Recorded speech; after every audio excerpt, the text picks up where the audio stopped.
Welcome to the Carriker Chronicles, the People Show. Checking the Pulse of Husker Nation, brought to you by XCancer. Check them out at xcancer.com. I have not done a whole lot of shows on prospective coaches. Like, you haven't heard me talk about Lance Leipold a ton, or Matt Campbell, or Aranda, or Rule, or all these guys. Every once in a while, I might post something on social media, see what people think. I probably have talked about it the most on my Carriker live shows. So go check out those on my Facebook page if you've missed those and those conversations. The reason I haven't done it a ton, first of all, we're in season. I got game predictions to do. I got game reactions to do. Interviews to do with current players and things of that nature. Press conferences to react to. There's a lot to talk about, but also it just hasn't felt like the right time to me. I'm a timing guy. Like, how does it feel? Does it feel right? I didn't used to do gut reactions. I wouldn't, when I first started this show way back when, I would wait till Monday. And then my brother-in-law, Phil McBride's like, why don't you do it right after the game? I'm like, that makes a lot of sense. That timing is right. And so for me, I haven't done a whole lot of those so far. I feel like it's been discussed a lot by others elsewhere. But what I'm starting to notice, and do me a favor, because Mickey Joseph is building this plane as he's flying it. I said this the other day on my Carriker Live show too, but this plane was going down. He didn't ask to be the pilot, but he was asked to be the pilot. He took over. It doesn't look like we're going to crash anymore, and he's trying to get it going the right way, and he's building this plane while he's flying it. If you think he's done a good job of building this plane while he's flying it, yeah, we got to get better in areas, but we're definitely better in a lot of areas too. Then give this video a like. If you think Mickey Joseph's the right guy to be our head coach going forward, give this video a like. It feels like there's a growing momentum behind Mickey Joseph and people wanting him to be the head coach. I got no problem with that. Like I said, what more could you expect out of the guy so far? He's done a really good job so far. Okay, but for me, again, I'm a timing guy. This is a hire. We can't have another Scott Frost. We have to get this right. And I'm not saying it's got to be Bill Belichick, type home run type hire. That'd be great, Nick Saban or somebody like that. But we can't mess this one up. I don't know how else to put it.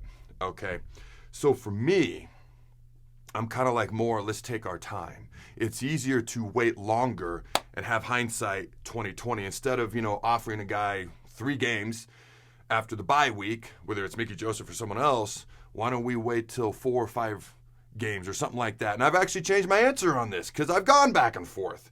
When he was hired, I'm like, oh man, we got 9 games to evaluate. Well, I'm not even going to count Oklahoma. So then we got 8 games. We hadn't had the bye week yet. Bill Bush wasn't the D coordinator yet. So we got 8 games. And then I'm like, you know what? We got signing day coming up. Maybe we should do 4 games after the bye week. 8 games after the bye. No, maybe we should do 4. And I'm like, all right, well, when is National Signing Day actually? Because it's more about the recruiting class. If you wait till the last minute, you hire Mickey Joseph, no problem. He's been talking to him for months. But if you wait till the last minute and hire somebody else, you could have problems. Now, you want a good recruiting class. You want to make the right hire. When is the right time to make the right hire? How do you preserve the recruiting class? What's most important? So this is why I haven't talked about a lot of this, because I'm kind of go along based on how I feel. Okay, when is the right time? When I said on this show, hey, it's time to fire Scott Frost, I didn't anticipate doing that after the Georgia Southern game. It's what needed to be said at that point in time, in my opinion. Okay, so here's what I'm getting at. When is the right time to have this decision be made? Okay. Because the longer you wait, the more things you have to evaluate. Hopefully the decision that you ultimately make is more accurate. Yet at the same time, the sooner you make the decision, the stronger the recruiting class could be. Also, does another school come in? I don't know. I'm just throwing this out there. Does another school come in and try to swipe Mickey Joseph if we wait too long? I'm not uber concerned about that. I believe he wants to be the head coach here. Okay. But these are all things to think about. If you're Trev Alberts and you're the boosters and the powers that be. Yes, there are people that help Trev make that decision, in case you were wondering.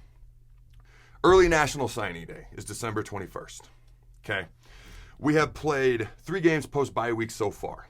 We have 5 games left this year. 4 of them are what I would consider, if you have a month after you decide whoever you're going to hire, whether it's Mickey Joseph or someone else, a month leading into National Signing Day, that recruiting class should be just fine.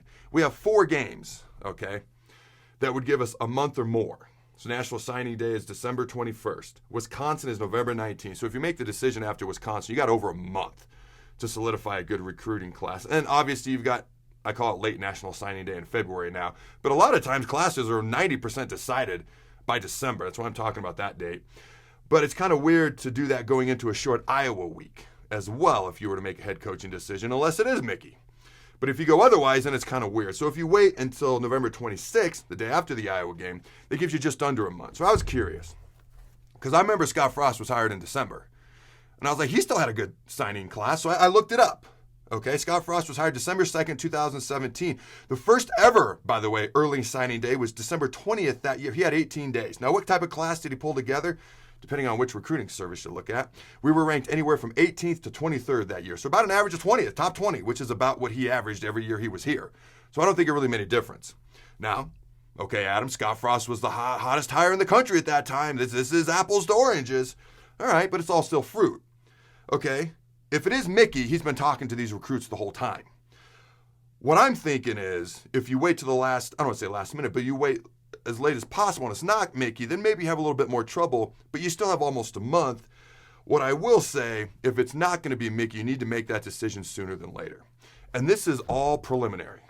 You know, this is me thinking out loud, if you couldn't tell. This is me asking what your opinion is. When do you think the right time is? Because I hate when people get pushy. I love that people are supporting Mickey. I'm one of those guys. Dude, I shoot the guy a text quite a bit. We got your back. You're doing great. Love it, Mick. You know, and he says, thanks, Adam, and all that. I am in that crowd, but I do not want people being pushy. People get pushy, I get leery. Like, why are you pushing? Why are you being so pushy? Huh? You got a predetermined outcome you're looking for, or are you trying to make the best decision? It just makes me leery when people get pushy. So, at a certain point, it goes from pushy to appropriate. And then at a certain time, appropriate goes to, did we wait too long? So that's what this whole video is about. And it's just me sitting down talking raw. Just thinking, talking out loud. I want to know your thoughts. For me, okay, when I did my Carriker Live and I asked people, you know, do you like Aranda, Campbell, all these other guys? There's a lot more no's than I thought there would be. By far the guy with the fans right now who has the most support, the most amount of yeses. Hey, do you want this guy to be our head coach? It was Mickey Joseph. This is post-Purdue, by the way, not pre-Purdue. Okay. Number 2 was Lane Kiffin. I didn't see that one coming. That shocked me. My thought is there may be a point in time. We beat Michigan, boom, we know. We get blown out by some team that we are favored by and we lose by 50, maybe we know. Hopefully that doesn't happen. It's going to be kind of a feel process for me. I'm not going to follow the crowd. I'm not going to do what other people do. I will listen. My mind is capable of being changed. People around me will tell you that I'm stubborn, but that's okay. For me, it's going to be kind of a feel thing. What do you find folks at home think? For me, if we waited until Iowa, especially if it is Mickey, no problem. Even if we waited until Iowa and hired someone else, even though I'm rooting for Mickey, I don't think it's a big deal if you look at what Scott Frost was able to do. Okay, because this guy would have even more time than Scott Frost had. Scott Frost had 18 days. If it were someone besides Mickey, it'd have almost a month. Do me a favor. I feel like I rambled today. I hope I've made sense. It is the bye week, so cut me some slack. I will say this. I wore this shirt on purpose. You got to love the journey. Don't rush to the end. Love the journey. The ups and downs, the roller coaster, and everything in between. All right, let me know in the comments below. Do you think Mickey is the guy? Yes, or just simply type yes or no. It ain't got to be a long response if you don't want. Do you think Mickey is the guy? Do you think November 26th, the day after the Iowa game, is too late to make a decision? Yes or no? And if you don't think Mickey is the guy, simply type the name of the guy you want as our next head coach. Enjoy the bye week. This is my last show of this week. Okay, I will be back next week, heading into that Illinois where the S is silent game. All right, until next time, Husker Nation, go Big Red, and always remember, this show is brought to you by XCancer. Join the fight at XCancerStore.com and support your loved ones, your neighbors, and cancer fighters all over the world and help them gain access to revolutionary treatments. XCancerStore.com has a wide variety of t-shirts and merchandise supporting a wide variety of cancer battles so you can show off the colors that matter. Proceeds from each purchase not only help those at home, but also cancer fighters in Tanzania, Africa. Check them out at XCancerStore.com.